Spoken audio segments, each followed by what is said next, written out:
Hey, what if I told you Toronto real estate market just did something we haven't seen in years? I've been watching January numbers come in, and I'll be honest, this market is a lot more interesting than what people think.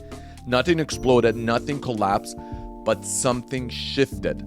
And if you've been sitting on the sidelines waiting for a sign, this might be the one you've been missing. So stay with me and you'll see what I mean. Hi everyone, and welcome to Reality Check, where we discuss what's happening in Toronto's real estate market, where it's going, and help you make informed decision buying and selling real estate.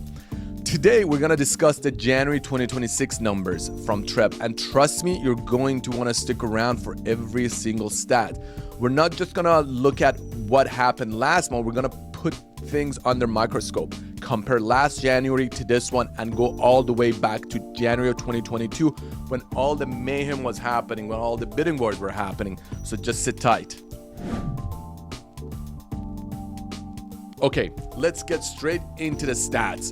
So the average sell price in January fell down to $973,000. Yes, you heard that right. We're officially below $1 million mark. And last time we see that was in February of 2021. I mean, this isn't just a small dip, it's a statement. Total sales came just over 3,000 units, and the fresh inventory hitting the market was over 10,000 units. So 10,774 to be exact. And that puts us at active listing number of over 17,900 units. Lower sales, higher inventory puts us at about 5.8 months of inventory. And for those who are keeping track of what's going on, 5.8 months of inventory is technically a buyer's market. We're pretty much at the 6 months of inventory, which would be pure buyer market territory. So we're gonna dissect that and help you understand what that actually means for buyers and sellers. Now, let's rewind 1 year to January of 2025. Back then, the average price was about $1,041,000. Fast forward to today, we're down 6.5% year over year. The sales volume is also down by 19.3%. I mean, last year we had just over 3,800 sales. Right now, we're standing just over 3,000. So there's about 800 units less sold. New listings also saw a decrease. That's down 13.3% year over year. But the real story here is the MLS Home Price Index benchmark, which is down 8%. This isn't just a slowdown, it's a clear correction driven by higher interest rates and more cautious buyer pool. But to truly understand where we are, we have to talk about the elephant in the room, which is January of 2022. This was pretty much almost the peak of the market, a time of bidding wars, FOMO, and where you would list a property and it would sell 20%, 30% over ask. So in January of 2022, the average selling price was the mind-boggling $1,243,000. Today, we're sitting at $973,000. That's over 21% decrease from the peak. The sales were also much higher than back then too. I mean, we're sitting at just over 5,600 homes sold as opposed to over 3,000. That's nearly 45% reduction in sales volume. And remember those active listings as well? I mean, the active listings in January were so low. We were sitting at just over 4,100 active listings. That was less than a month of inventory compared to right now sitting at about 18,000 units. That's close to 6 months of inventory. Now you see the complete picture from a frantic seller's market that we have to a definite buyer's market. The market has shifted, and you as a buyer and seller should know how to act in this market. So what do these shifts mean for you, whether you're looking to buy or sell? We're gonna talk about it right now. So for first-time home buyers, this is potentially the opportunity you've been waiting for.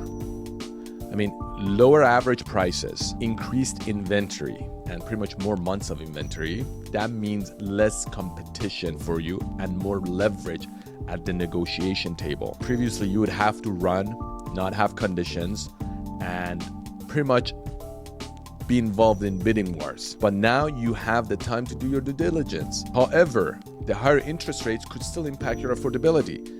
So you need to run the numbers carefully, but for my clients, when we run the numbers, they come significantly lower than what it would have been back in 2022. Now let's talk about the move-up buyers. I mean, if you're selling to upgrade your home, this market presents a fascinating dynamic and opportunity for you. While your current home might sell for less than its peak value, the home you're moving up to has likely seen a similar price adjustment or more. In most cases, luxury homes have dropped at a higher percentage point. So the gap is narrower for you. So you can upgrade with way less equity. So it could be a win-win situation for you. Also, it's a great time to evaluate your option as well, especially if you have equity built. A lot of people are pulling equity out and investing it in certain income producing assets. So now let's talk about the sellers. I mean, this is a tough pill to swallow for many of the sellers. The days of multiple offers above asking prices are behind us. You need to be realistic with your pricing. Ensure the presentation of home is right. I mean, you got to stage it properly and be prepared for longer listing times. I mean, the market has shifted from sell fast at any price to sell smart at the right price. So patience and strategic pricing are your best friends. If you don't need to sell, you might consider waiting for the right market conditions to improve, but no one knows when that would be. So unless you're selling to get out of the market, it's best that you price your home right, do the right marketing, and go about this very educated.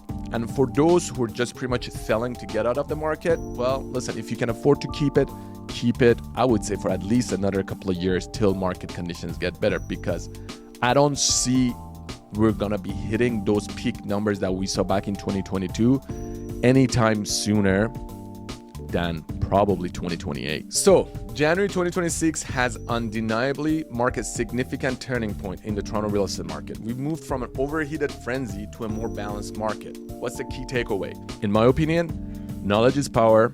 Know your numbers and talk to your trusted realtors to make informed decisions, whether you're buying or selling. Now, what I want to find out from you guys is, what do you guys think about the numbers that we just discussed? If you're a buyer, are you going to get into the market? If you're a seller, are you scared to list your property? Would love to know about these things in the comments below. And don't forget to share this video with anyone who might find this useful. Click that subscribe button and like it. We would really appreciate it. And we'll see you next month.